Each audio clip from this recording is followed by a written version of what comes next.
Bonjour les amis, Marc Maillot encore avec vous, avec deux textes tirés des évangiles. Premièrement, chez Matthieu au chapitre 6, où le Seigneur Jésus nous dit au verset 14, « En effet, si vous pardonnez aux autres leurs fautes, votre Père céleste vous pardonnera aussi.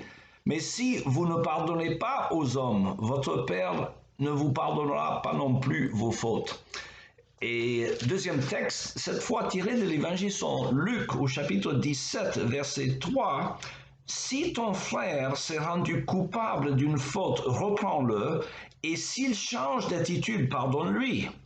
Et même s'il se rend coupable à ton égard 7 fois au cours de la même journée, et que 7 fois il vienne se trouver en disant qu'il change d'attitude, pardonne-lui. » Fin de la lecture. C'est un sujet important pour les chrétiens, le pardon, car c'est la condition même de notre pardon par Dieu. Nous devons pardonner les autres pour être pardonnés par Dieu. Alors, je prends certaines de ces idées d'ailleurs chez le psychiatre Stephan Marmer. C'est très intéressant ce qu'il dit et je pense largement la peine d'être traduit. Alors, question, qui faut-il pardonner? Est-ce qu'il faut pardonner tout le monde en toutes circonstances? Pas forcément.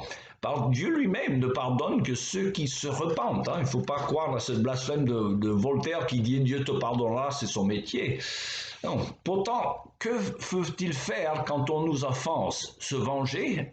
Dieu dit « À moi la vengeance ». Donc ce n'est pas aux chrétiens de se venger, mais c'est à nous de pardonner.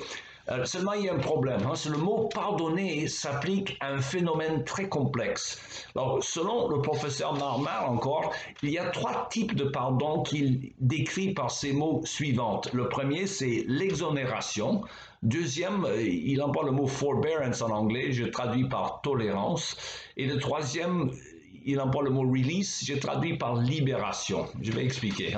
Le premier, l'exonération, est ce à quoi nous pensons le plus souvent en parlant de pardonner. Cela signifie que l'on fasse table rase en essuyant totalement la faute, enlevant entièrement la charge contre le coupable. On restaure la relation à l'état d'innocence qu'elle avait avant que les actions coupables aient eu lieu. Alors, il y a 3 situations communes pour appliquer cette exonération. Le premier, c'est lorsqu'on se rend compte que l'action fautive était un accident pur et simple et pour lequel on ne peut pas vraiment accuser l'autre. Alors, un péché d'ignorance, si vous voulez, par rapport à un péché de malice, selon cette distinction biblique. Et le deuxième cas où l'exonération doit s'appliquer, c'est lorsque la faute était la faute d'un enfant, par exemple, qui ne comprenait pas le mal qu'il faisait. Et le troisième cas, pour exonérer totalement le coupable, arrive lorsque le coupable était sincèrement désolé et repenti, reconnaissant sa responsabilité pour la faute, en vous demandant pardon et en vous rassurant qu'il ne répéterait plus cette faute à l'avenir. Et dans ces 3 cas, il est essentiel que l'on accepte leur demande de pardon et qu'on accorde un pardon total. Vous vous sentirez mieux autant que la personne qui vous a blessé. Ne pas pardonner ou exonérer dans ce cas serait au détriment de vos propres sentiments. Refuser de pardonner dans ce cas indique peut-être que le problème est plus chez vous que chez la personne qui vous a blessé. Alors, le deuxième genre de pardon décrit par le professeur Marmer par le mot forbearance en anglais que l'on traduit tolérance à peu près ou patience.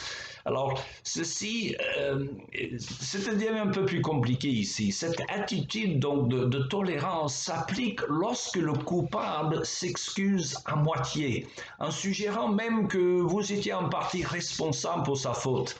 Il vous demande pardon, mais pas d'une manière bien authentique.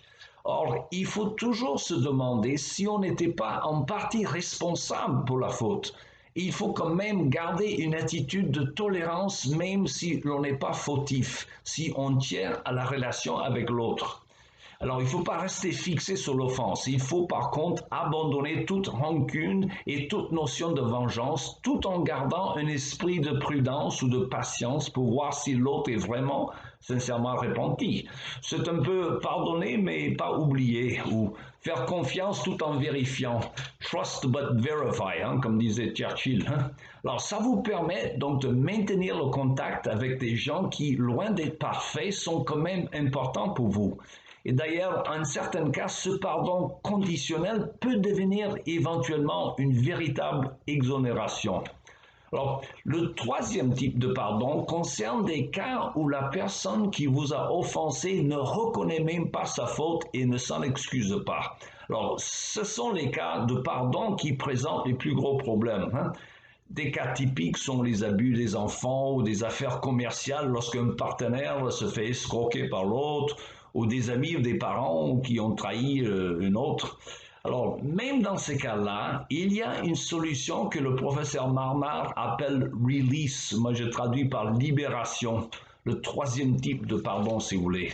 Alors, il n'est pas question d'exonérer le coupable, qui n'est pas repenti.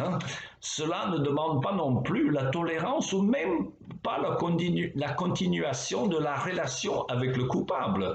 Mais il s'agit de ne plus s'identifier comme une victime et de se libérer de l'offense.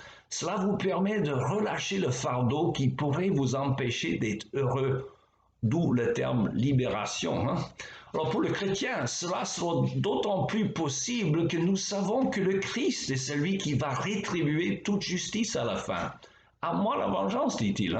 C'est Dieu lui-même qui rendra une justice parfaite en punissant les pécheurs non repentis à la fin. Alors ce fait devrait nous soulager totalement. Et par contre, si vous ne vous libérez pas de la peine que l'offense vous a causée, vous permettez à celui qui vous a offensé de vous enlever la paix que Dieu veut nous donner. Il ne faudrait pas qu'il en soit ainsi. Rassurez-vous, mes amis, que Jésus fera justice à la fin. C'est l'un des thèmes majeurs d'ailleurs du livre de l'Apocalypse où nous lisons, et je le cite, chapitre 22, verset 12, « Oui, dit Jésus, je viens bientôt. J'apporte avec moi mes récompenses pour rendre à chacun selon ce qu'il aura fait. » Il ne me reste qu'à vous souhaiter une bonne journée et à la prochaine.